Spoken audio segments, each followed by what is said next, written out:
Il va sans dire que je tenais absolument à aller mieux, me remettre debout, que ça serait qu'un petit accès, baste une semaine, un mois entier, aussi quel été, quel temps. Jamais il paraît depuis un siècle, presque de la neige. La fièvre n'empêche pas de travailler à condition de pas risquer un coup de froid. Par conséquent, pas de quai, pas de Seine. Et la madame niçois, alors, elle pouvait attendre 8 jours, 10 jours. Si je pouvais plus y aller du tout, Taillefer irait. Il avait l'auto, lui, Taillefer. Je lui téléphonerais. Il ne me refuserait pas. Je pensais à tout, tant bien que mal. Il était prince de la science, lui, Taillefer. Il trouverait bien le quai Exféderbe. Sûrement il ne me dirait pas non.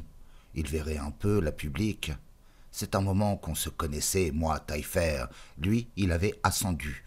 Archimètre. Il avait aussi ascendu que moi dégringolé bas. La preuve, pour le carbi, les endives, je pouvais plus compter que sur mes livres, et qui se vendaient plus. Joli drap, l'espoir que celui-ci se vende, téméraire, qu'il intéresse certaines personnes. Oh là là, je prends souvent ma fièvre, saute diversion incartable, et que je prenne appui, voilà, griffouille, avance. Les gens riches se posent des questions, peuvent, les paumés, pas d'âge, pas d'état de santé, fonce, je suis boycotté, et alors? Il s'est pas encore suicidé? Voilà ce qui étonne. Inactuel, décati. Oh là, moi, tout pourrait pu en charogne, je les trouve. Des jetures de grévin, raclures de voirie, chacun son idée. À rewaiter au trognon, à l'os, à l'atome. Pire 1900, capilotade de vanité, tournure faux-nichon, Madame Emery, rue Royale, Paris, Étrouville à la belle saison. Vous façonnez de ces robes, autrement foutues que leurs romans, mais le soin, flou et petit point, la belle ouvrage, je la vois plus, chacun peut avoir son idée, moi qui ai vu la capilotade de bien des empires, je verrai, si je dure assez longtemps, carbi, carotte, la capilotade des actuels, horde de balourds bluffeurs, pochetés, pardi, carbi, carotte, conditions, façonne pas trop flou, écouse à l'aiguille, petit empiècement de souvenirs, si, un autre, là, un fait historique, à l'aiguille, un autre. Je vous dois une révolte de la faim. Ô bénigne révolte, elle vous amusera peut-être. Je vais pas me lever. Je veux pas me lever. Taillefer ira. Je lui téléphonerai. Révolte. Pas au bas Meudon, non. À Sigmaringen. Je bats la campagne. Je vous promène. Soit. Je rassemble mes souvenirs historiques, que je me trompe pas. Nous y voilà, Sigmaringen, l'état du moral, pas fameux, malgré les appels à la conscience combattante de l'Europe unie. Flasque, aussi flasque qu'au jour de maintenant, malgré les appels de Dul, Coty, Lazare, Youssef, le pape, mou moral. Les certitudes en la victoire, qu'elle était là et patati, réchauffait personne, ça mouftait pas, mais pensait bas. L'élite pourtant intéressée, collaboratrice, 1142 condamnés à mort, tous, l'article 75 au cul. Il commençait, culot, à se plaindre que la nourriture était lape, que la question Stangericht et même Ausgericht était que pure et simple foutaise, famine. Voilà ce qui se grommelait, bientôt surleuré, et que les hébergés du château, pontifes, ministres et patati, actifs et sommeil, et leurs épouses et maîtresses, gardes du corps, nounous et bébés, par contre l'avaient joliment chouette, et les généraux, amiraux et ambassadeurs d'on ne sait d'où, que tout ça était que plurilard, gras, plein de sang, des 8, 16 cartes chacun, qu'il était temps que ça se dégueule. Bien sûr que tout ça fut répété, un esprit pareil, bourrique, zélé, posté partout, un mouchard d'eux par soupente, le château sur ses gardes. Vous comprenez tout le Moyen-Âge, si vous avez un peu vécu à Sigmaringen. L'envie, toute la haine des vilains, tout autour, crevant de toutes les pourritures, famine, froid, fièvre. Les gens, les gâtés du château avaient aussi des sentiments, des manières pour mater la plèbe. D'abord les rumeurs, répandre des nouvelles très heureuses, fameuse. La selle qu'ils firent circuler fut qu'ils allaient casser la croûte avec les vilains. Eux-mêmes, là, sans façon, là, au pont-levis, avec les 1142, toute la racaille des murmurants. Cloche et caletas, d'abord une distribution de pain, oh mais formidable, à tous les réfugiés du bourg, jeudi à midi, juste midi, qu'il suffirait d'être là, présents tous.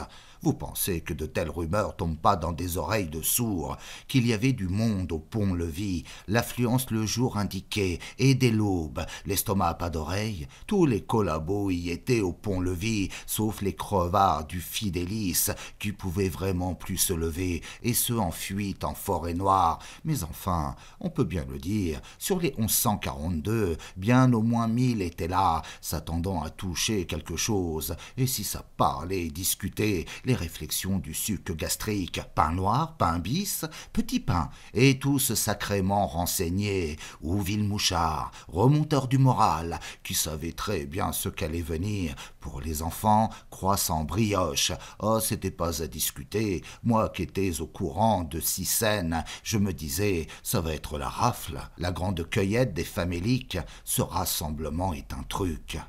En attendant les brioches, ils s'échangeaient puces, pour morpions, galles. Vous auriez vu comme convulsif une petite foule d'épileptiques.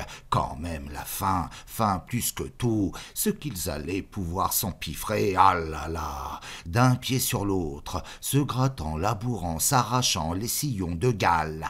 Ils étaient en sorte de demi-cercle devant le pont-levis, roulés de ces calots fascinés, de ce qu'allait sortir comme bombance, pas seulement du pain, du jambon avec, des sandwichs et du saindoux. Moi, pas romantique de boustif et sérieux en quart, je gaffais vers un trou des catacombes, à droite du pont, un éboulement, une sorte de cratère. Je m'attendais à un tour de cochon, la razzia choupeau, quelque chose, un commando des sous-sols, un coup monté, SS, SA, Sicherheit, que les Fritz en avaient très marre, plus que nous voir là, tous d'un pied sur l'autre, d'une paillasse l'autre, grattant, toussant, mauvais esprit, attendant quoi?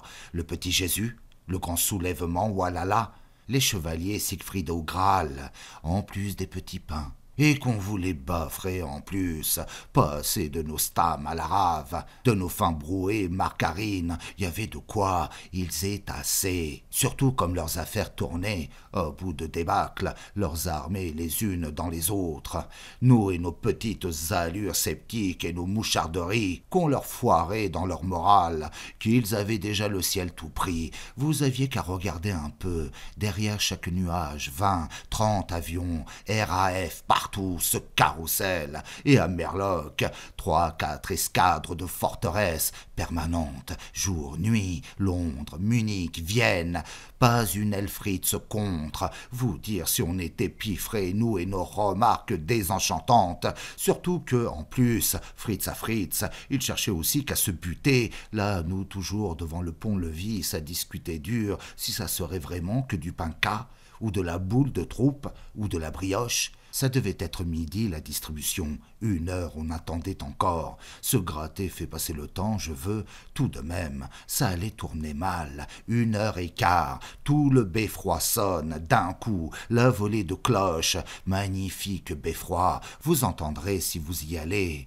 Oh, mais je gaffais mon trou, le cratère, comme certains que par là, ça y est, j'en vois sortir comme 2 gros rats, 2 personnes très emmitouflées, des femmes, 2 femmes. Je les vois, elles se rapprochent. Jamais je les avais vues encore. Elles sortent du fond de la crevasse, dans les boulis. Elles doivent vivre dans les catacombes.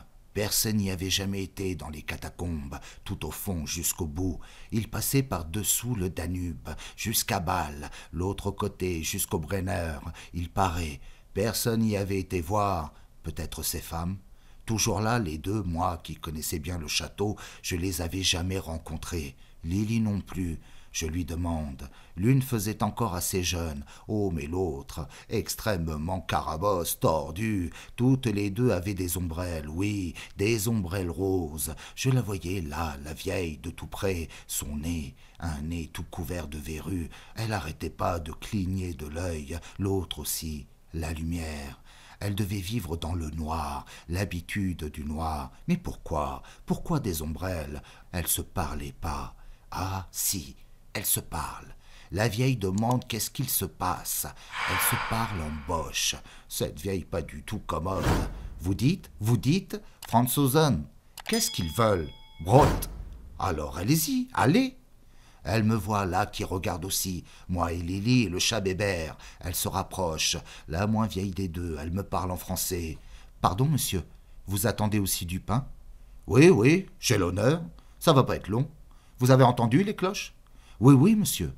En fait de cloche, maintenant ça hurle, et un coup de talon sur le pont-levis, et vas-y, le rassemblement en a marre. Saligo, profiteur, bouffi, traître, du pain là-dedans, brang et vrang, au poteau Laval, charogne, salopard, du pain, merde, Brinon, fumier, du pain. La colère monte. Ils étaient au moins 300 hurlés au pain, escaladés, passer la douve, brang, vrang, dans le pont-levis. Vous pensez le pont-levis une masse? Ils auraient bien pu être 3000, un morceau, un tablier à passer dessus, toute une armée, et l'artillerie. Ils pouvaient y aller, les galeux, vilains. Plus ils cognaient, moins ça bougeait. Moi, je voyais dans cette faribole au pain un joli traquenard du Romnitz à ramasser les mécontents. Tous ces emmerdeurs en roulotte pour un camp quelconque. Par ici, cher pétulant. Si les frites sont sournois perfides, vous pouvez vous attendre à tout. Regardez d'abord les music-halls.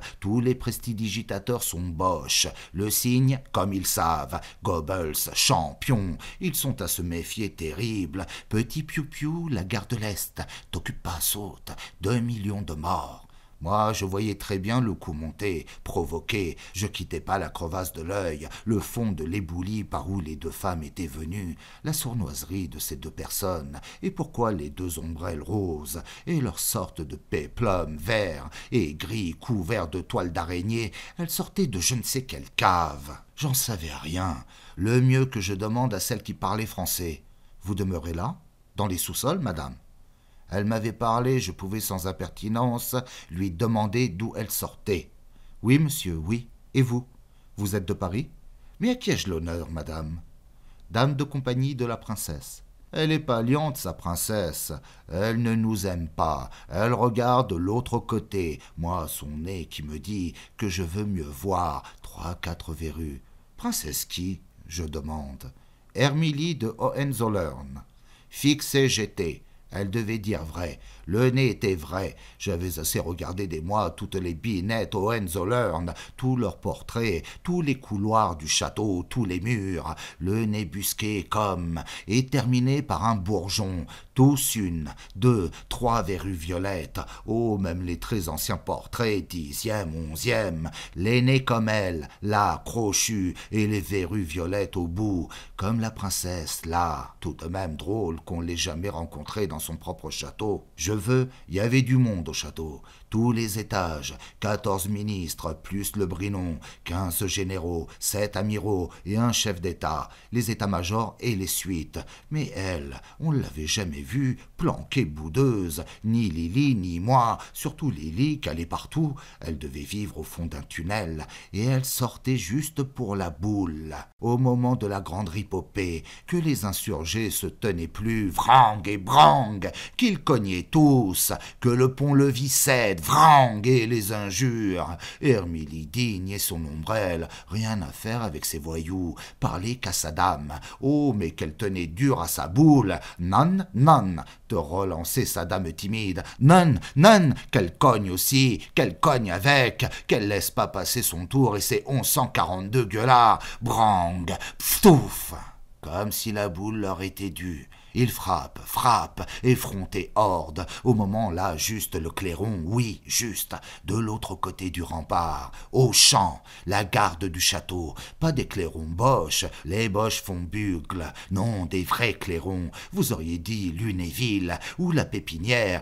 le pont-levis branle. Ses chaînes, ses poulies, le tablier rouge, du bout tout en l'air, baisse. Ça baisse tout lentement. Blanc, vlang. Ça y est, il a posé, au niveau. Là, alors, on pouvait s'attendre à plein de larbins chargés de paniers, plein de boules, brioches, saucisses et petits fours. La distribution formidable.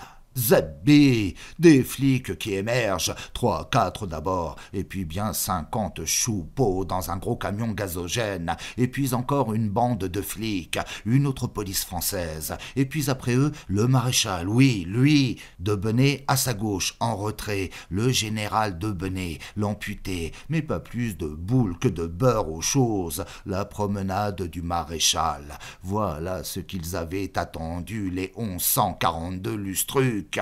Vous auriez pu croire, rien du tout, qu'ils allaient l'agonir affreux, que c'était la honte, l'infamie, pas du tout. Lui, c'est 16 cartes, tout le monde le savait, et qu'il se les tapait, qu'il en laissait miettes à personne, et que c'était le fameux appétit, en plus le confort total, créché comme un roi, et qui était responsable de tout, Verdun, Vichy et du reste, et de la misère qu'on se trouvait, la faute à Pétain, à lui là-haut soigné comme un rêve, tout son étage pour lui tout seul, chauffé, 4 repas par jour, 16 cartes, plus les cadeaux du Führer, café, eau de Cologne, chemise de soie, un régiment de flics à sa botte, un général d'état-major, 4 autos. Vous auriez pu vous attendre que ce ramas de loquedus sursaute, se jette dessus les tripes.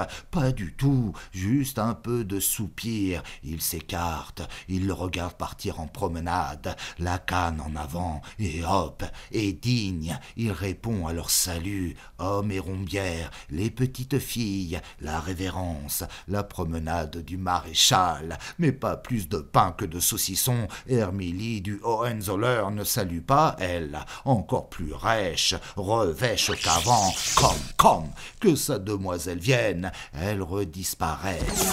Elles nous disent même pas au revoir. Le trou par où elles étaient venues, la sorte de fente dans les cailloux, elle et sa suivante, juste à peine le temps qu'elles se faufilent. Plus d'Hermilie, plus de demoiselles, elles étaient reparties sous le château. Ah, elles avaient pas eu de pain non plus, zut, nous non plus, flûte. Lily, moi, Bébert, on était venus un peu pour ça, pas le temps d'être triste. Je vois Marion, je l'aperçois. Marion, le seul qui a eu du cœur, qui nous a jamais oubliés, qui est toujours venu nous apporter tout ce qu'il pouvait au Lowen, pas grand-chose, des petits restes, surtout des petits pains. Il y avait des petits pains au château, pas beaucoup, mais enfin 3, 4 par ministre. Ça compte d'être ministre des moments. Marion pensait toujours à nous et à Bébert. Sa grande rigolade, c'était que Bébert lui fasse Lucien Descaves. Bébert, je lui mettais mon cache-nez avec ses moustaches en bataille. Il faisait très bien Lucien Descaves. C'était notre moment de plaisanterie. Ah, que c'est loin. J'y pense. Fini Lucien, fini Marion, fini Bébert, partis tous. Les souvenirs aussi, tout doucement. Je vous disais donc, j'aperçois Marion.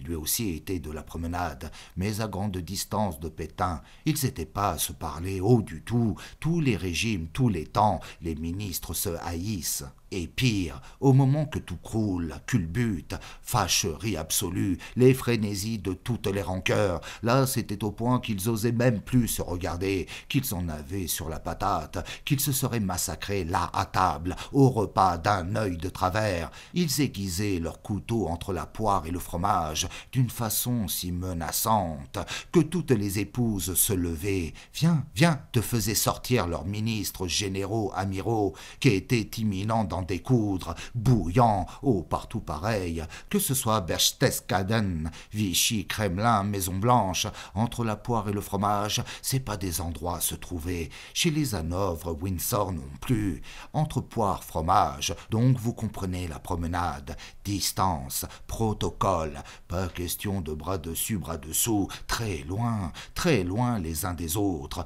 Le maréchal, chef de l'État, très en avant et tout seul. Son chef d'état-major, Debenay, le manchot, 3 pas en arrière, et à gauche, plus loin, un ministre, plus loin encore, un autre ministre, que séparés par au moins 100 mètres, et puis les flics, la procession sur au moins 3 kilomètres. On pourra dire tout ce qu'on voudra, je peux en parler à mon aise puisqu'il me détestait. Pétain fut notre dernier roi de France, Philippe le dernier, la stature, la majesté, tout.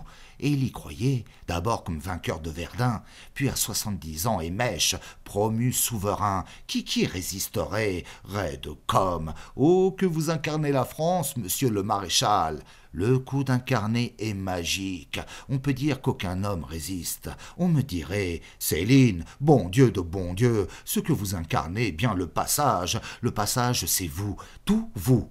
Je perdrai la tête. Prenez n'importe quel bigorneau, dites-lui dans les yeux qu'il incarne. Vous le voyez folle, vous l'avez à l'âme, il se sent plus. Pétain qu'il incarnait la France, il a godé à plus savoir. Si c'était du lard ou cochon, gibet, paradis ou haute cour, Douaumont, l'enfer ou Thorez, il incarnait. Le seul vrai bonheur de bonheur, l'incarnement. Vous pouviez lui couper la tête, il incarnait. La tête serait partie toute seule, bien contente aux anges. Charlot fusillant Brasillac aux anges aussi, il incarnait. Aux anges tous les deux, ils incarnaient tous les deux, et Laval alors.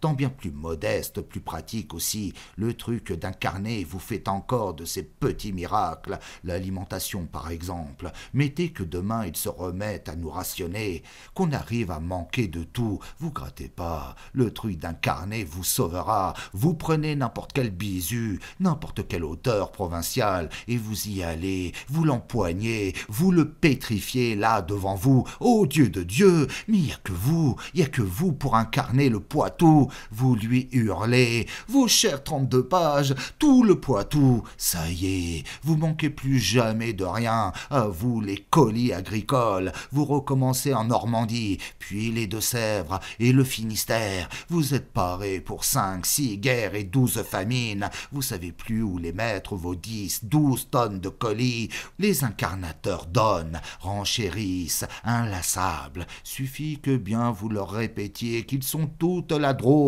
dans leur œuvre, le Jura, la Mayenne, Roquefort si vous aimez le fromage. Je m'imagine pas, tenez de Noël l'assassiné, roublard, doublard s'il en fut, mais extrêmement belge et pratique, à tout prendre, là maintenant cadavre, si je le compare à ce qu'a suivi, joliment regrettable, 2 jours avant qu'on l'assassine, je lui ai écrit de Copenhague, foutez le camp, bon sang, sauvez-vous, votre place est pas rue Amélie.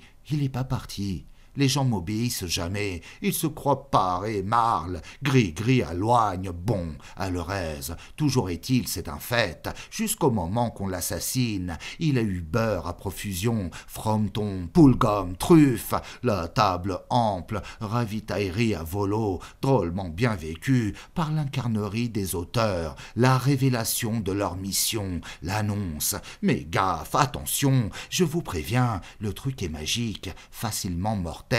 Vous en grisez pas. La preuve, Pétain, la preuve Laval, la preuve Louis XVI, la preuve Staline. Vous y allez à fond, tout permis, salut. De Noël, à force de faire le mage d'une province ou l'autre, de faire incarner celle-ci, celle-là, se sentait plus. Bravo, tabou, tout j'ose. Mais minuit, place des Invalides, le truc a rompu, un nuage, la lune, envolé les charmes. De Noël, ce qu'il a fini, ce qu'il a achevé de faire le con, c'est sa collection des provinces, les envoûtés folkloriques, les incarneurs en transe de lieu, chiadeurs en concours, moi, les Cornouailles, moi, le Léon, moi, les Charentes, et puis les ptiques d'incarnation. Croyez pas si extraordinaire. Envoyez Jeanne d'Arc par ici. Je vous en trouve 12 par préfecture, et colis avec, et rillettes, mottes, wagons de sacs de farineux, d'Inde, gardeuses et troupeaux. Vous êtes retenu pour le concours? Oh, que vous incarnez le Cameroun. Par ici, banane, les dattes, ananas, tout l'Empire y arriverait à table, sur sa table. Je vous dis, rien manqué. On peut dire que le pauvre de Noël avait vraiment bien mis au point la question d'approvisionnement. Pétain, c'était aussi le j'incarne. C'est moi, impérial. S'il y croyait, oh là, il en est mort, incarneur total. De baliverne en baliverne, je vous oublie. Nous en étions à la promenade, enfin au départ, le maréchal au pont-levis. Hermily de Hohenzollern redisparut dans les sous-sols avec sa dame de compagnie. Pétain, de Bennet, avance bon pas, longe le Danube, la berge, la promenade rituelle. Tout seul en avant et les ministres loin derrière. Que le. Boudeur, nous dirons. La petite foule qui était là, grommelante, attendante, tous les sucs gastriques prêts à tout, avait plus qu'à vider les lieux. Ça proteste. Oh, mais pas beaucoup. Ça retourne à ses étables, sous pente, au fidélis, à la forêt. Rien à dire, qu'à se gratter. Ça s'arrache, ça part se gratter n'importe où. Tout au-dessus des nuages, la farandole continue, escadre sur escadre drafe, et puis qui plonge vers le château. Leur repère balise le château, la boucle du fleuve. C'est là qu'ils tournent du nord à l'est, Munich, Vienne, escadre sur escadre. On ne sera pas détruit. Le bruit qui court, parce que tout le château est retenu par l'armée Leclerc. Il est déjà à Strasbourg, avec ses fifis et ses nègres. La preuve, ce qu'il arrive, fuyards, réfugiés, calots comme ça, de ce qu'ils ont vu, les décapitages en série, coupe-coupe, les Sénégalais à Leclerc, le sang à flot plein les ruisseaux, ce qu'on peut s'attendre d'un moment l'autre, nous, ça que les galeux peuvent méditer, ce qu'ils ont à se dire dans leur soupente, les 1142 mandats, à bien réfléchir, historique, Pétain de Benet était, qui dirait, plus en scène, plus rien d'autre du tout à foutre en scène, l'acte encore de l'Empire français, rideau, aux Sénégalais, l'acte suivant, Pétain finit d'incarner, la France a marre, qu'il rentre, qu'on le tue, la page tourne, là il profite qu'il est loin, il a l'air encore de quelque chose, lui et de Benet, et sa queue leu de la promenade, et qu'ils sont bien sapés les bougres, chaussures impeccables, partent d'un bon pas, la berge du Danube, ce petit fleuve si violent, si gai, éclaboussant, jetant sa mousse jusqu'au haut des arbres, le fleuve optimiste d'un immense avenir. Oui, mais l'armée Leclerc, pas loin, et ces Sénégalais coupe-coupe. Les gens savent pas, presque jamais, qu'on joue un autre acte, au moment qu'ils sont de trop, qu'ils sont plus du tout dans la scène, qu'ils devraient s'effacer. Non, non, ils s'entêtent. Ils ont eu le beau rôle, ils le gardent, à l'éternité. Le maréchal et de Benet, à leur promenade quotidienne, bord de l'Allier, bord du Danube, promenade des chefs d'État, c'est tout. Nous, ce qui nous intéressait, Lily, moi, Bébert, c'était Marion. Marion, les rognures de leur table et les petits pains. En plus, Pétain, c'était mieux qu'ils ne m'aperçoivent pas. Marion à l'information, venait presque en tout dernier de la queue. Le protocole est ainsi, d'abord le glaive, Pétain, et puis la justice, et puis les finances, et puis les autres, les mégoteux, les dits récents, les ceux qu'ont pas plus de 3-4 siècles, les vrais ministres, les ceux de poids, doivent remonter à Dagobert, justice, Saint-Éloi, voilà un ministre, Marion et son information, pas 50 années, pas regardable, par exemple pour nous trois, Bébert, le seul qui comptait, il s'agissait donc pas d'histoire, de nous adhérer à la promenade, catiminois, qu'il puisse nous refiler les petits pains et les rognures sans que personne gaffe. Maté était pas très élevé dans la procession des promenades, c'était qu'après Sully son rang. 200 mètres après la marine, les amiraux François Ier, en par-dessus noir maté, la gravité ordonnateur, feutre noir, 100 mètres devant nous. Je vous demande, monsieur Maté, de faire manger les Français. Comme ça qu'il s'était fait recruter, Maté noir vêtu. Maté, labourage, pâturage, s'il avait foncé, comme Bichelonne pour les chemins de fer. Bichelonne, vous ferez rouler la France. Maintenant, ils avaient plus qu'à suivre, 100 mètres avant l'information. Et moi, et Lily, et Bébert. Oh, j'oubliais, très sinueux, tourmenté le Danube. Et puis, tout d'un coup, large, très large, et plus du tout brisant, mousseux, un grand plan d'eau calme. Tout de suite après le pont du chemin de fer. Là, les canards nous attendaient. Ils attendaient Bébert plutôt. Ils étaient bien une bonne centaine qui nous lâchaient plus, ramaient dur des pattes, nageaient presque presque au ras du bord pour bien tout regarder notre bébert. Ah, un autre animal aussi. Je vous oubliais, l'aigle, on l'avait aussi. Il venait aussi à cet endroit, mais à distance. Lui, pas du tout comme les canards, très distant, dans les prés, sur le haut d'un très haut poteau, tout seul. Lui était pas à approcher, non. L'aigle Hohenzollern, il nous voyait, on le voyait, il s'envolait pas, il remuait un petit peu, selon nous, en même temps que nous, de loin. Il pivotait sur son poteau, lentement. Je crois qu'il regardait surtout Bébert. Bébert le savait. Lui, le greffe terrible indépendant, le désobéissant fini, s'il nous collait au talon, il se voyait déjà agrippé. Ce qui est beau dans le monde animal, c'est qu'ils savent sans se dire tout, et de très loin, à vitesse lumière. Nous, avec la tête pleine de mots, effrayant le mal qu'on se donne pour s'emberlifiquer en pire, plus rien savoir, tout barafouiller, rien saisir. Si on se l'agite, la grosse nénette dégueule, peut plus rien passe, pas un milli d'onde, tout nous frise, file.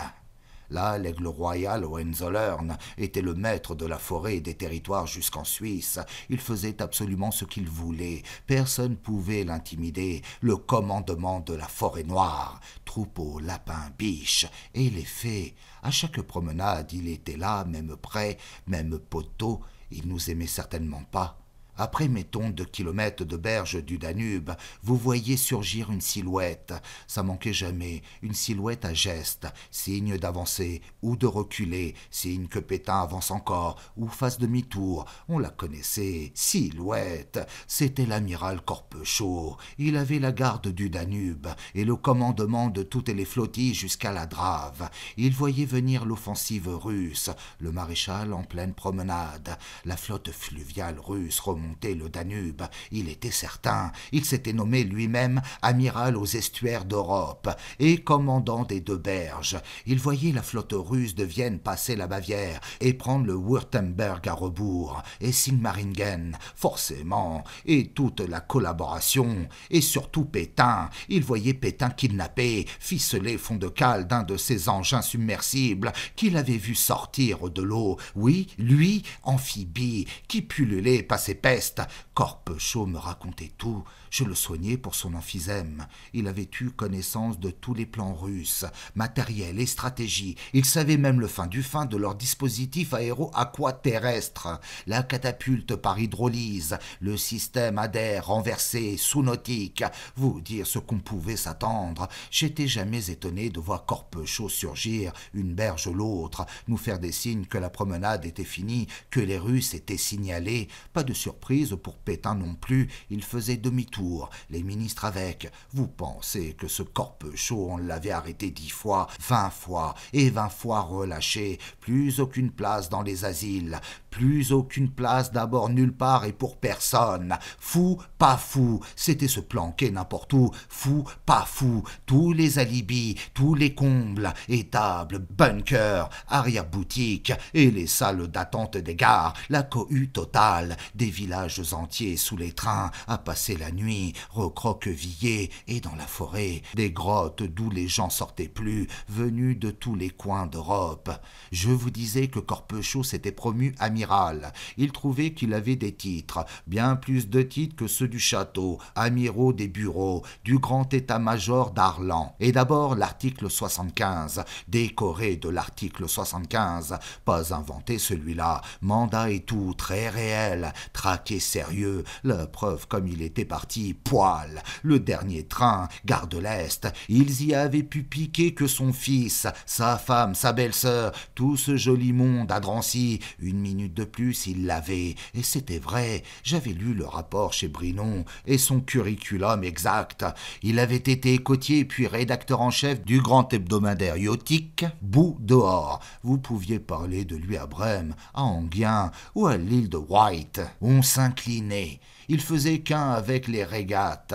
Corpechot l'a dit, C'était tout, l'autorité. Si Dönitz l'avait eu facile. Corpechot, vous êtes la marine. Hubert Alès. Vous vengerez la France et Dunkerque. Là-dessus, ils s'étaient embrassés. Trafalgar, Trafalgar. D'où vous le trouviez, là, l'article 75 au derrière, et toute sa famille à Drancy, mais qu'il savait plus quoi ni qu'est-ce. Corpechot, vous êtes la marine. Vous pensez qu'il avait fallu qu'il se donne, Corpechot, vous êtes la marine, qu'il mérite, d'abord à Hambourg, puis à Kiel, puis à Warnemund, pour Dönitz, Kriegsmarine, d'un camp l'autre. Là, alors, le coup d'avancement, commandant des forces du Danube, tous les plans d'eau Wurtemberg suisse, et donc la sauvegarde de Pétain, jusqu'où il avait de droit d'aller, pas loin, pas plus loin, demi-tour. Certes, en l'air, le ciel ça allait, l'anglais battait de l'aile, y avait qu'à voir leurs pauvres avions qu'osaient même pas nous bombarder, intimidés par le château, foutus, mais les Russes, leurs sous-marins amphibies, Corpechot perdait pas de vue le fleuve, la moindre vaguelette, le traître Danube, le péril russe. Il s'était monté des petits tertres, chaque coude, des sortes de petits sémaphores, des unes. De là vous pouviez lui parler, lui raconter la rafle. Vous le faisiez tordre, plier en quatre, pouffant saugrenu que vous étiez. Les bombes, c'est lui qui en éclatait. Ah, par exemple, vous regardez que le ciel, vous aussi, pique la lune, grotesque, incroyable, mais c'est par le fleuve qu'ils viendront. Voyons, regardez-le, regardez vous-même. Et il vous passait sa jumelle, sa grosse Lika, pas à plaisanter du tout. Vous avez raison, amiral. Personne ne le contredisait. Sitôt que Pétain l'apercevait, demi-tour. Comme ça, à un moment de la fin des régimes, personne contredit plus personne. Les plus énergumènes sont rois. Corpechot, un geste. Pétain de Benet lui obéissait. Corpechot couchait à la dure, au fond d'un fourré, un autre. Et tout de même, il avait de la tenue absolument impeccable. La tenue d'amiral, la très haute casquette et souliers vernis. Il s'était fait habiller tel, là-haut, au dépôt, entre deux bombardements. Le teint vermeil, gros nez, grosse panse, double pèlerine, tenue de grand temps sur l'océan, Salika balançant sur le bide. Vous l'auriez trouvé rue Royale, vous vous seriez écrié tout de suite « Oh, mais pas d'erreur, l'amiral, il est la marine, il incarne, pas compliqué, pas difficile, les vrais authentiques et les dingues. La seule différence, l'endroit qu'il se trouve, rue Royale ou sur les bords du Danube, 20 fois, 100 fois. » Pétain avait fait écrire à Abetz que ce Corpechot était de trop, amiral ou pas, qu'il en avait assez des siens, tous les étages, ministres et cadres supérieurs, qu'on l'espionnait à la promenade. Abetz y pouvait zéro. Au moment où tout fout le camp, c'est plus qu'à regarder se taire. Vichy, le nonce du pape, Corpechot Danube, pas contredire, trouiller le changement d'acte, tenir la scène encore un peu, le moment que tourne la page, de l'oncle, Swoboda, ou Brinon, ou Navakin, avec mitraillette ou sans, ou Roanovici, Staline, ou Pétain, ou Gourion, le commandement de Corpechot qui compte, tous demi-tour, toute la maison militaire, et la queue leu des ministres, et les autres huiles, et nous quatre, Marion, Lily, moi, Bébert. Il s'agissait pas que la flotte nous coiffe avant le grand pont, le triple voie portée métallique, fini la promenade, retour au château, atteindre le grand pont, même berge, sens inverse. Les derniers deviennent les premiers, demi-tour, les chefs de parti en avant, Bucquart et ses hommes, Sabiani ses hommes, Boudelan et ses hommes. Je note à propos qu'Hérold de Pakis, aussi menteur et honté que Tartre, a jamais foutu les pieds à Sigmaringen. Il est resté 70 bornes sur son île, bouffé ses conserves. Il a jamais rien vu du tout, sauf son casier judiciaire. Doriot est jamais venu non plus. On n'a jamais vu que sa voiture, criblée, dentelée, ce que c'est d'être sorti vie de Constance, la bonne vie sauf la gale comme nous, plus que nous. Pour la question de la promenade, Déa en a jamais été. Géant de la pensée politique, il préférait partir tout seul au fond des bois. Il frayait peu, il préférait. Il mettait au point un certain programme de l'Europe burgonde et française, avec élections primo-majoraux pluridifférées. Il méditait. De réfléchir, méditer ainsi, je pense au Nogares. Qu'est-ce qu'il vient foutre écrire de Sigmaringen? Là avec à venir, satané le pompeux clan cul, qu'il s'en gardait comme chier au lit. Pas plus vous avez vu Charlot descendre en tranchée, bazooka en poigne, refouler les tanks Fritz, rusé matou, gratuits tous, jamais payeurs, putain de festival, que je les verrai tous, dur, pur, sûr, à la terrasse des Trois Magots, signer leur portrait avec le sang d'admirateurs, milliards cocus. Tout ça je m'en fièvre, en fait de méditer. Je vous laisse le Philippe en panne. Je vous racontais, demi-tour, le retour au château. Mais du coup, on passait en tête avec Marion d'Information. Enfin, presque en tête, juste derrière les chefs de parti. Ce demi-tour a donné un jour une bonne rigolade. J'ai pas eu encore l'occasion de vous faire beaucoup rire. Au pont métallique du chemin de fer, toute la caravane s'arrête pile. Sous la première arche. Oh, pas pour l'alerte. C'était l'alerte perpétuelle. Les sirènes finissaient jamais. Mais la RAF cherchait le pont, juste le pont, au moment précis, pas du mirage. Ils lâchaient tout leur chapelet de bombes au-dessus du pont, à pic, tout à trac, 3-4 avions à la fois. Comment ils faisaient pour le louper? Leur chapelet de bombes faisait geyser, le Danube embouillé, et de ces éclaboussements de vases. Et dans les labours, 3-4 kilomètres dans les champs, nous on était pressés sous l'arche, agglomérés contre l'énorme pilier granit.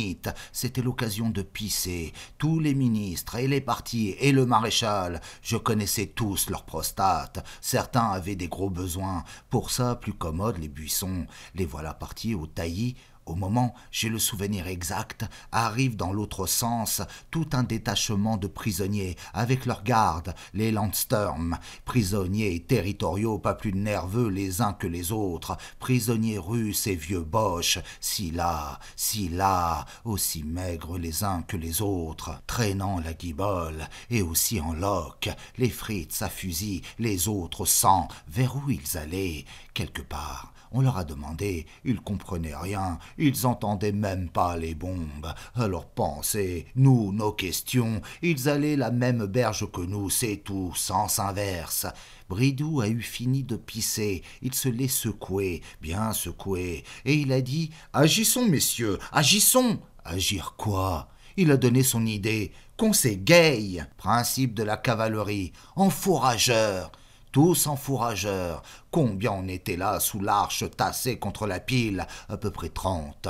Je voyais que Bridoux avait raison. Les bombes arrivaient plus proches. Elles moucheraient le pont bientôt. Quand même, ça finirait cette maladresse. Nous, là, tout le groupe bien hésitant. Ministres, partis, flics franco-boches. Pas chaud pour les fourrageurs. On pouvait toujours suivre les Russes. Les prisonniers branquillonnants, certes. Ils devaient aller quelque part. Il devait avoir une idée. Il disait rien, à travers champs, suivre les prisonniers. Là, je dois vous noter un fait. Madame Rémusat et sa fille gisaient dans la vase. Ah, même la vase, à plat ventre, la vase de la berge, un cratère de bombes. Elles étaient venues au pissenlit, toutes couvertes de boue, elles étaient, une épaisseur. Elles avaient eu extrêmement peur, certainement. Elles bougeaient plus, mortes ou pas mortes. Peut-être, toujours elles étaient à plat ventre. J'ai jamais eu de leurs nouvelles. Elles demeuraient à l'autre bout du bourg. Je vous disais, les prisonniers russes et leurs gardes Landsturm s'éloignaient à travers les champs. Ils nous avaient même pas regardés. Les bombes leur tombaient pas loin, si fatigués, si somnambules. Ils avaient l'air qu'ils pouvaient plus s'arrêter. Les bombes leur arrivaient autour, presque dessus, sur nous aussi, fichtre. Le carrousel dans l'air, ce qu'ils voulaient, pas sorcier. financier, s'est écroulé le pont de tout le trafic Ulm-Roumanie, percuté, nous en plein dessous, Pétain et la procession, mi, il finirait par viser juste, tout le pont sur le rab. Oh, la tripaille, ferraille, madame, maladroite têtue, rond dans l'eau. Je regardais madame Rémusat et sa fille à la cueillette au pissenlit, plat ventre. Les ministres se reculottaient, ils parlaient tous à la fois. Il y avait des pour, il y avait des contre. Avancer, ensemble, ou prendre l'autre berge. Les généraux, les amiraux décidaient en fourrageurs, ou que le rattraper les prisonniers russes, ou alors les luzernes. Si on restait là, une chose sur nos têtes, qu'on prendrait le pont, totalité, leurs bombes éclataient presque sur nous, plein le Danube, un mont aval. Ils rectifiaient de ces formidables levées de vases, tombereaux devant nous, de ces cratères dans les berges, vrong, vlaf, soufflés, plaqués contre la pile, ministres, généraux et les gardes, et moi, et Lily, et Bébert, au moment là vraiment tragique, Pétain qu'avait encore rien dit, l'a dit, en avant, et montré où il voulait, en avant, sa canne, en avant, qu'on sorte tous de dessous l'arche, qu'on le suive, en avant, que ça se reculotte, en avant, lui-même avec Debenay dehors, oh, sans aucune hâte, très digne, direction le château, qu'on s'est replacé la queue leu, tous les ministres et les partis,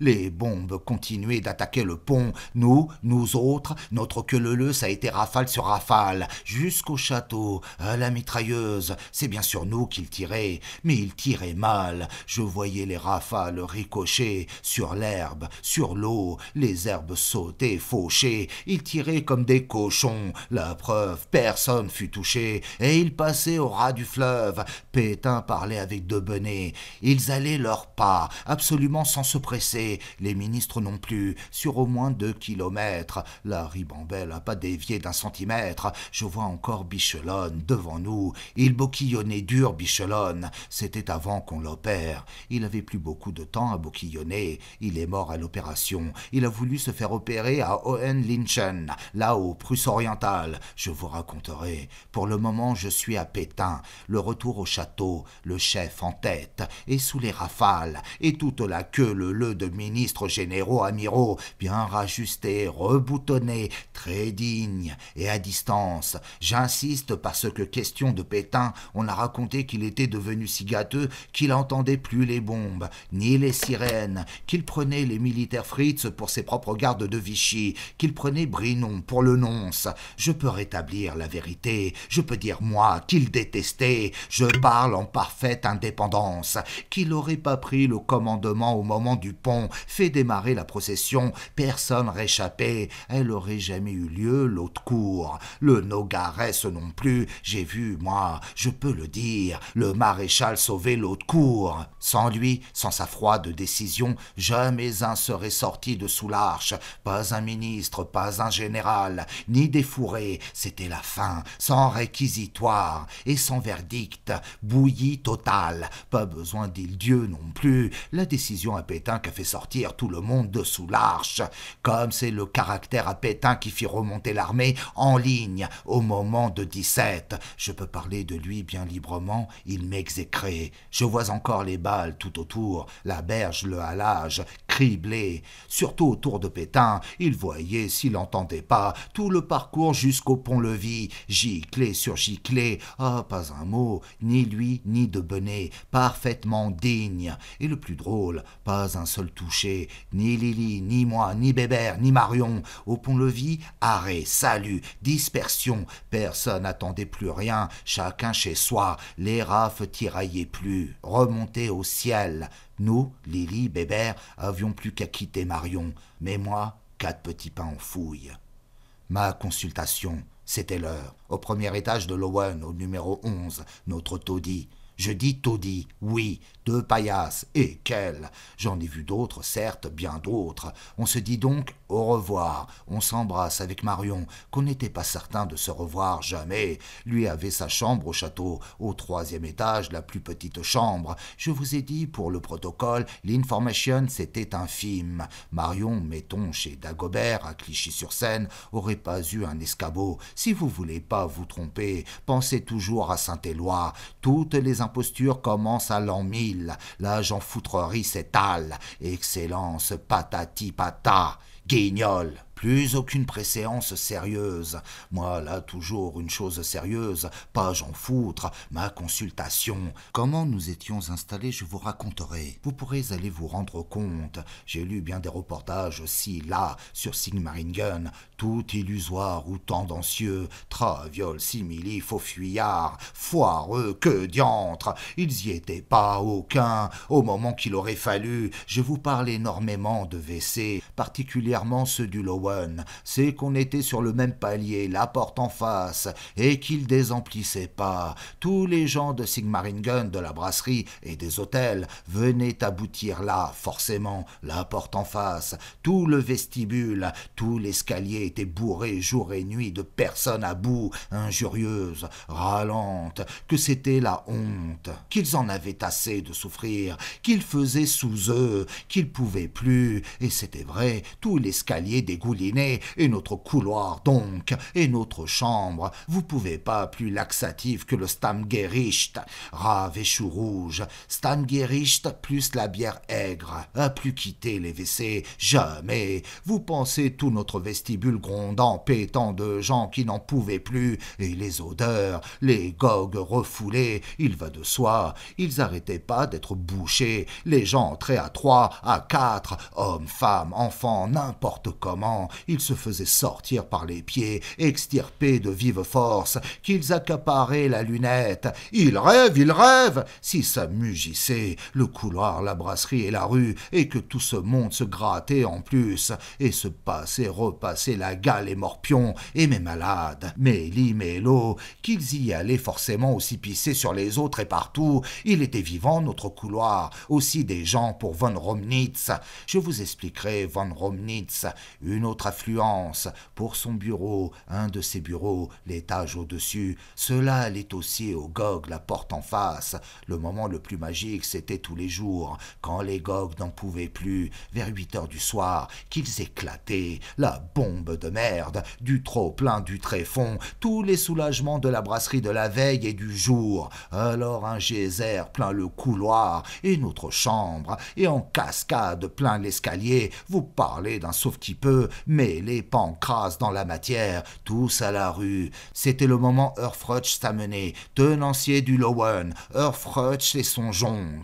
Il avait vraiment tout tenté pour sauver ses gogues, mais aussi responsable lui-même. C'était lui le taulier, la tambouille au rave, lui la brasserie, le restaurateur, 5000 Stammgericht par jour. Pas être surpris que les lieux débordent. Earfrutch, monté avec son jonc, touillé, retouillé, refaisait fonctionner la tinette et replacer un autre cadenas, vissé, que plus personne puisse ouvrir. Basta, 2 minutes qu'il était parti, ses chiottes étaient plein, les gens à se battre, et plein le vestibule. Earfrutch, qui était pas si sif, avait beau jurer « Teufel d'honneur, Maria !» Ses clients du Stammgericht y auraient plus qu'inonder sa tôle, submergé sous des torrents de rave, s'il avait coincé sa lunette, vraiment empêché les clients, cimenté le trou, il menaçait, mais il n'osait pas. Nous, toujours au 11, on pataugeait, j'insiste pas, on s'y fait, et il fallait.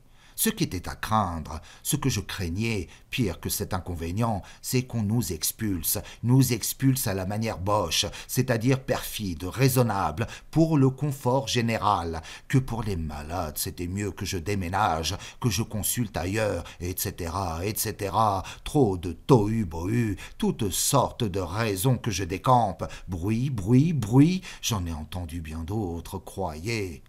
Question de ce très large vestibule, je vous explique, très bas de plafond, je précise. Il n'y avait pas que ma consultation et les clients au cabinet, il y avait les clients de von Romnitz, baron commandant von Romnitz, la chambre juste au-dessus de la nôtre, numéro 26. Je vous reparlerai de ce von Romnitz. Je digresse encore. À vous balader, je vais vous perdre. Je veux trop vous montrer à la fois. J'ai l'excuse de ceci, cela, d'une certaine précipitation. Nous avons quitté le Maréchal, le pont-levis rabaissé. Nous remontons, nous, Holloway.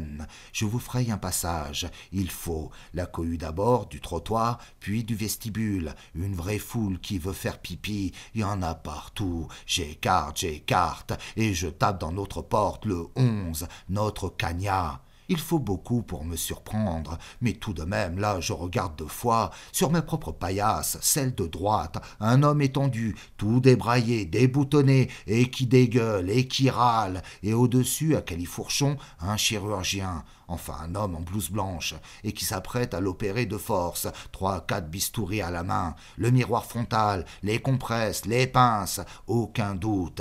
Derrière lui, plein la gadoue, l'urine, son infirmière, blouse blanche aussi, et grosse boîte métallique sous le bras. « Qu'est-ce que vous faites ?» Je demande, j'ai le droit, en plus que celui du dessous hurle. « Docteur, docteur, sauvez-moi !» « De quoi, de quoi ? C'est vous que je venais voir, docteur. Les Sénégalais, les Sénégalais. » Alors, ils ont coupé toutes les têtes. Celui-là est pas sénégalais ? Il veut commencer par l'oreille. C'est vous que je venais voir, docteur. Il est pas sénégalais, lui. Non, c'est un fou. Vous venez d'où, vous ? De Strasbourg, docteur. Je suis garagiste à Strasbourg.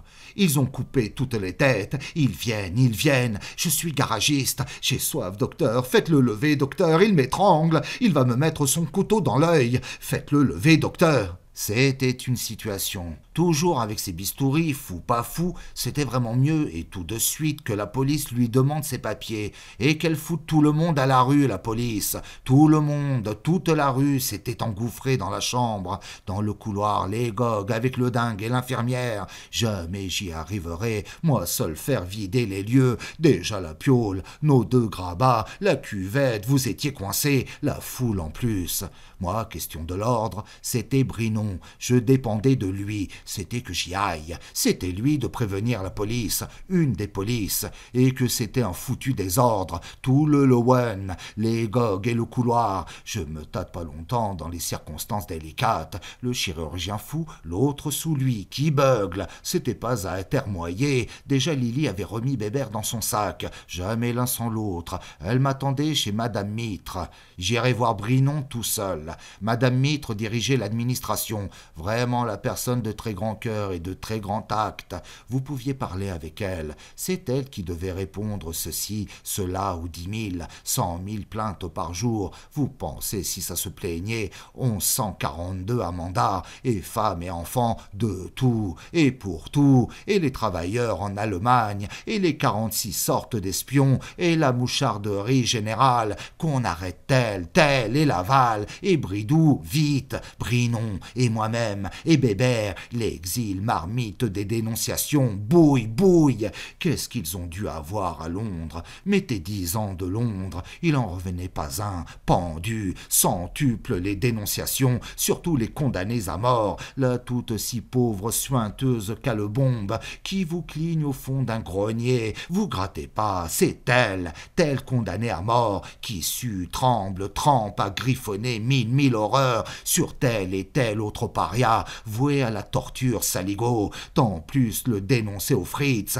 à la BBC, à Hitler, au diable. Ah, que Tartre m'apparaît puéril, morvaillon raté tout pour tout. Là, je vous parle de vrais incarnés délateurs, la tête déjà sous le couperet, les conditions une fois par siècle. Saluez, complot, des complots à remuer à l'appel, plein la milice, plein le fidélis, l'intelligence service partout, 4 postes émetteurs nuit et jour, sur sur tout ce qui se passait là, vous pouviez très bien les entendre, au Prisenbeau même, notre mairie, nos noms, prénoms, faits, gestes, intentions, minute par minute, 12 douzaines de férus bignoles, perroquettes, blanquettes, bien agrippées à nos couilles, auraient pas fait mieux, pas donné des pires ragots, je dis, on savait, mais la vie est un élan qu'il faut faire semblant d'y croire, comme si rien n'était, plus outre, moi je devais recevoir au 11 mai 25 50 malades,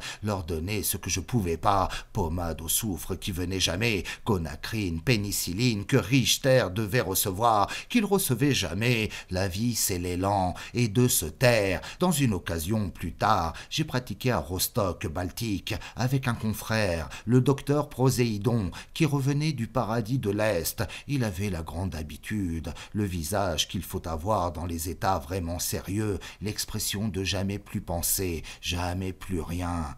Même si vous ne dites rien, ça se voit. Habituez-vous à rien penser. L'admirable confrère, qu'est-il devenu? Il voyait le paradis partout. Si Hitler tombe, vous n'y coupez pas. Parole d'un fort intellectuel. L'Europe sera républicaine ou cosaque. Elle sera les deux foutre et chinoise. Bien, bien. Vous me demandez rien. Je vous dis ce que je pense. Mettez le gazier en cosaque, les toubibs muets, leurs mémères muettes. Mon confrère Proséidon était resté là-bas 15 ans au paradis. Pendant 15 ans, j'ai ordonné, prescrit. Pendant 15 ans, mes malades ont porté mes ordonnances aux pharmaciens. Ils sont toujours revenus bredouilles. Ils l'avaient pas. Oh, sans protester, pas un mot. Les malades non plus, pas un mot. Moi non plus, pas un mot. Quand M. Gazier, cosaque, saura vraiment tout son métier, il y aura plus un mot à dire. Nous, là, à Sigmaringen, on n'était pas encore au point. On avait encore des idées, des sortes d'espèces de prétentions. Je protestais pour la gale, le soufre que j'aurais dû avoir, comme Heurfrecht pour ses cabinets, qu'ils auraient dû fonctionner. Je manquais encore beaucoup de dressage. Heurfrecht est mort fou, plus tard. Zut, à ma chambre, le chirurgien hurluberlu et sa victime hurlant sous lui, m'appelant au secours. Il fallait tout de même que j'avise, qu'on me déblaye ma piole. Je dis à Lily, assez de scandale au château. J'emmène Lily Bébert, j'avais la carte permanente. Priorité à toute heure, j'avoue, priorité. Par la poterne sous la voûte et la pente creusée en plein roc, vous auriez vu un peu cette voûte, splendide montée cavalière vers la cour haute, la salle des trophées, toute la voûte, hauteur de lance, vous y auriez vu monter facile 3-4 escadrons botte à botte, l'ampleur d'une époque et croisade. De cette cour haute, tout de suite à droite, l'antichambre Brinon. Je laisse Lily chez Madame Mitre, et je serre la main du planton, soldat de France, un vrai, oui, à fourragère, tout, et même médaillé militaire, comme moi. Toc toc, il frappe, il va m'annoncer, je veux parler à monsieur de Brinon. Je suis reçu tout de suite, il est là, comme je l'ai connu, place Beauvau, et le même bureau à peu près, peut-être pas tout à fait aussi grand, moins de téléphone. Mais la même tête, la même expression, le même profil. Je lui parle, je lui dis très respectueusement qu'il pourrait peut-être, etc. Mon Dieu, il savait déjà, et bien d'autres choses. Les gens en place lisent tant de rapports et reçoivent au moins 100 bourriques par jour. Vous pouvez rien leur apprendre. Sartine, Louis XIV, il savait tout ce qu'on disait de lui, Brinon, qu'il était Monsieur Cohen, pas plus de Brinon que de beurre aux choses, pas plus que Nasser et Nasser, petite devinette pour assiette, que sa femme Sarah lui dictait toute sa politique, et par téléphone, 10 fois par jour, de Constance, tous les agoniques sans marée, tout le fidélis, et les tables d'écoute des bunkers, toutes les polices, et Radio London, tout, il savait, et il me regardait que je savais. À un moment, il n'y a plus de secret, il n'y a plus que des polices qu'en fabrique. Moi, je venais lui parler de notre chambre, qu'il serait bien aimable de faire envoyer un petit renfort d'un peu de gendarmes, que je pouvais plus recevoir personne, que mon lit était occupé, que tout l'hôtel était archi-comble, que c'était un désordre extrême. Je lui donne les détails sur le dingue et son infirmière. Brinon était d'assez sombre nature d'expression dissimulée, une sorte d'animal des cavernes, X dixit. À son bureau, il répondait presque plus. Il n'était pas sot. J'ai toujours eu l'impression qu'il savait très exactement que tout était plus que la chienlit, question de jour. Oh, vous savez, un médecin fou, il n'est pas le seul. Pas le seul, docteur. Nous savons que sur nos 12 médecins, soi-disant français, soi-disant réfugiés français, 10 sont fous. Fous, bien fous, repérés, échappés des asiles. En plus, écoutez-moi, docteur, Berlin nous envoie, vous allez recevoir, le privat professeur Vernier, directeur des services sanitaires français. Je sais, moi, aucune surprise, ma femme me l'a téléphoné, que ce Vernier est un Tchèque et qu'il a servi d'espion à l'Allemagne pendant 17 ans, à Rouen d'abord, puis à Annemasse, puis au journal officiel, livreur. Voilà le dossier, voilà sa photo. Voilà ses empreintes. De ce jour, il est votre chef, docteur. Votre chef. Ordre de Berlin. Pour celui qui vous embarrasse, dans votre chambre, adressez-vous au-dessus chez vous. Voyons, à Robnitz. Vous le soignez, Robnitz. Vous le connaissez. S'il veut agir, moi, vous savez, la police de Sigmaringen, toutes les polices. Il avait plus du tout envie de se mêler de rien, Brinon. Ni pour la gale, ni pour les chancres, ni pour mes tuberculeuses, ni pour les mômes de Sissène qu'on faisait mourir à la carotte, ni contre mon dingue chirurgien. Il jouissait comme de plus rien faire. Ah, docteur, une chose, une nouvelle. Vous êtes condamné à mort par le comité de Plohan. Voici votre jugement. De son sous-main, il me sort un faire-part, le même format, même libellé, comme j'en recevais tant à Montmartre, même motif, traître vendu pornographe judophage. Mais au lieu de vendu au Bosch, vendu à l'intelligence service, s'il y a quelque chose de fastidieux, c'est les terribles accusations, rabâchis pire que les amours. Je vois encore plus tard, en prison, au Danemark, et par l'ambassade de France, et par les journaux scandinaves, pas de mal à la tête. Simplement, le monstre est vendu, le pire de plus pire, qui dépasse les mots, que la plume éclate. Sempiternel forfait de monstres, vendeurs de ceci, de cela, de toute la ligne Maginot, les caleçons des troupes et caca, généraux avec, toute la flotte, la rade de Toulon, le goulet de Brest, les bouées, les mines, grands bazardeurs de la patrie, question des collabos féroces et fifis atroces et purateurs de ci, de ça. Une chose, c'est qu'à Londres, Montmartre, Vichy, Brazzaville, c'était méchant douteux partout, Flicka et compagno, super nazis de l'Europe nouvelle, ou comité de Londres, ou de Picpus, gaffe, en cas tous de vous foutre à la broche, chipaupiette, cette manie d'échapper toujours, de vous laisser en panne, où ai-je la tête? Je vous disais que Brinon tenait pas à intervenir dans cette affaire du Maboul, que j'avais qu'à aller voir Romnitz. Je tenais pas beaucoup, mais enfin, ça devait être du joli dans notre chambre actuellement. D'abord, allez voir Madame Mitre et rechercher Lily. Il faut bien que je vous décrive l'appartement de Madame Mitre. Il valait la peine. Un ensemble de gros et petits meubles, consoles, guéridons, bois tournés, torsades, fignoleries, gorgones, chimères, à faire rêver la salle des ventes, rendre dingue toute une rive gauche d'antiquaire, et pas en toc, que du parfait second empire, vitraux, baldaquins, de ces causeuses avec pouf, sofas circulaires à plantes vertes, baignoire cuivre ciselée, à ramage froufrou, poudreuse aussi à gros froufrou, à volant, de quoi dessous cacher 20 hussards, comme table, des monuments de sculpture, dragons en colère, et les muses, toutes, les princes avaient ravagé là, à leur époque, toute la rue de Provence, les rues Lafayette et Saint-Honoré, vous trouverez encore peut-être de pareils ensembles à Compiègne chez l'impératrice, à Guernesey chez Victor Hugo, ou à Épinay pour la dame aux camélias, peut-être. Lily, Madame Mitre font salon. Lily se plaisait bien dans ce décor impératrice, toutes les femmes. Je pouvais pas lui en vouloir. Le Lowen, notre couloir, notre grabat, et en plus le fou, c'était beaucoup pour une femme, même bien courageuse comme Lily. Des fenêtres de chez Madame Mitre, vous voyez tout Sigmaringen, tous les toits du bourg et la forêt. On comprend la vie de château, la vue de là-haut et de loin, le détachement des seigneurs, la grande beauté de pas être vilain. Parmi nous on était, et plus que pire, je parle à Madame Mitre de l'hôtel, de nos difficultés, de la chambre, et le bouquet, du fou en train d'opérer. Certes, elle comprend bien que je me plaigne, mais... L'ambassadeur ne peut plus rien, docteur. Les polices ne peuvent plus rien. Il ne vous a pas tout dit, docteur. Vous savez comme il est discret. Vous ne savez pas tout, allez.